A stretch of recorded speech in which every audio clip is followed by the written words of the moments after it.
La part animale dans l'art, de Catherine Andrieux.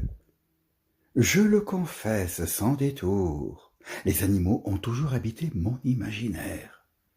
Non comme de simples figures d'ornement, ni comme de jolies silhouettes déposées au bord de mes joues, mais comme des présences pleines, vibrantes, essentielles, dont les yeux savent lire plus loin que les mots. Ce regard animal, je le porte en moi comme une cicatrice lumineuse, une fêlure qui me rappelle que l'humain ne se tient jamais seul, jamais au sommet. Et là, ce miroir fêlé où l'humain se regarde n'a jamais su, jamais pu, jamais voulu écarter cette part animale, ce battement sauvage qui pulse derrière les ors des cadres et des galeries.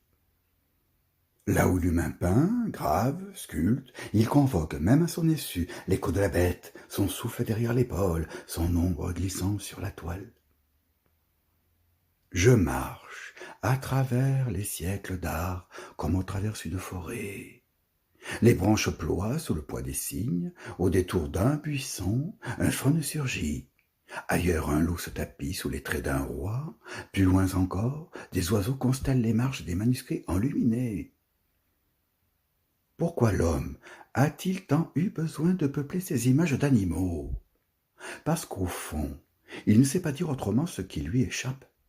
Parce qu'il ne sait pas se penser sans ces autres, sans ces bêtes qui glissent sous la surface, sans ces alter ego velus, plumeux, écailleux, qui portent pour lui l'excès, le sacré, la peur, l'amour. L'animal n'est pas une métaphore commode. Il est le nom de l'incommensurable, de ce qui échappe au contrôle, au langage, à l'ordre établi. Chaque fresque, chaque miniature, chaque tableau où il apparaît porte cette fissure, par où le mystère entre. Je me souviens avoir longuement contemplé, adolescente, la gravure du rhinocéros de Dürer. J'en connaissais les inexactitudes, les erreurs anatomiques, mais qu'importe. Il y avait là une fascination qui n'était pas celle du savoir, mais celle du vertige. Cet animal venu d'ailleurs, ce corps étranger, portait l'ailleurs en lui. Il était la promesse d'un monde plus vaste que le mien. Un monde d'écailles, de cuir épais, de cornes acérées, et déjà je pressentais que ce monde-là me tenait lieu de refuge, de vérité, de respiration.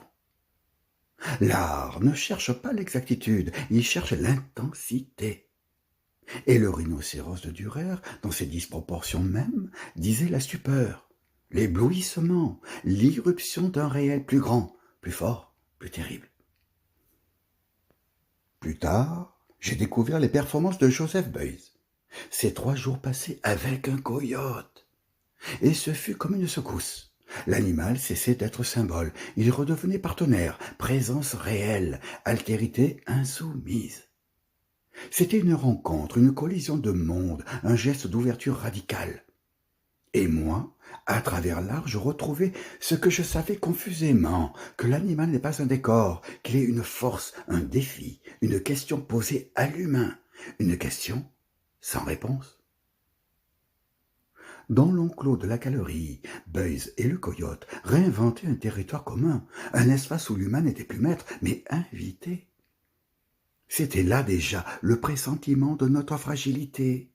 Nous ne sommes pas au centre, nous sommes en périphérie, toujours à négocier, à composer, à dialoguer. Dans les bestiaires médiévaux, chaque animal portait un sens. Le lion était courage, l'agneau l'innocence, le serpent duplicité. Mais moi, je refuse ces assignations trop nettes. Je veux les zones troubles, les ambiguïtés, les visages à double front. Je veux croire qu'un serpent peut être caresse, qu'un agneau peut porter en lui une ruse, qu'un lion peut s'effondrer de fatigue. Parce qu'au fond, l'animal m'enseigne l'épaisseur du vivant.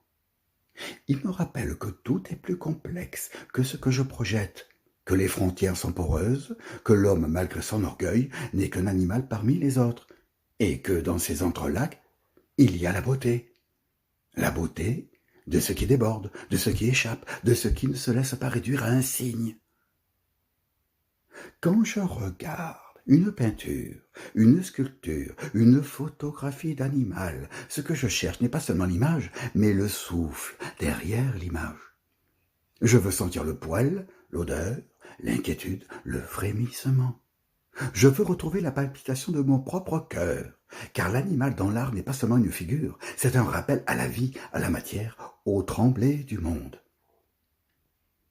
Il est la mémoire de ce que nous avons perdu, de ce que nous perdons sans cesse, à mesure que nous nous éloignons du sensible, à mesure que nous construisons des murs entre nous et le reste du vivant. Regarder un animal peint, c'est se souvenir de sa propre chair, de sa propre vulnérabilité, de sa propre finitude. Je me surprends parfois à caresser du regard les chevaux peints de Géricault, les taureaux furieux de Picasso, les chiens dévorants de Bacon. Je les regarde comme on regarde une bête blessée, un frère en lutte, une part de soi-même à peine reconnue. Et chaque fois, je me redis qu'il y a là quelque chose de plus vaste que moi, quelque chose qui me dépasse, qui me relie et m'arrache tout à la fois. L'art animalier, lorsqu'il touche juste, n'est jamais apaisant. Il est déchirure, urgence, cri. Il me rappelle qu'aimer les animaux, ce n'est pas les idéaliser, c'est accepter d'entrer dans un rapport de vertige, de tension et d'inconfort. Oui, les animaux sont importants pour moi. Non, pas parce qu'ils me consolent, mais parce qu'ils m'inquiètent, m'obligent, me déplacent. Parce qu'ils me rappellent sans cesse que je ne suis pas seule, que je ne suis pas entière, que je ne suis pas souveraine. L'art me l'enseigne encore et encore. Peindre, sculpter, écrire un animal, c'est dire l'indomptable, l'irréductible, c'est inscrire dans la matière même de l'œuvre de ce qui échappe, de ce qui fuit, ce qui brûle. C'est se tenir à la lisière dans l'entre-deux, dans le tremblement. Il n'y a pas d'humanité sans animalité, il n'y a pas d'art sans cette part animale. Et moi qui écris ces lignes, je sais qu'à chaque mot posé, il y a derrière un souffle, un frôlement, une ombre de loup, un éclat d'aile, un regard fauve. Je leur dois tout, à eux les animaux, ceux de l'art, ceux du réel, ceux qui courent encore dans mes rêves et m'enseignent, sans le dire, à être plus vivante. Non pas plus parfaite, non pas plus pure, mais plus ouverte, plus sensible, plus prête à entendre, à recevoir, à être touchée.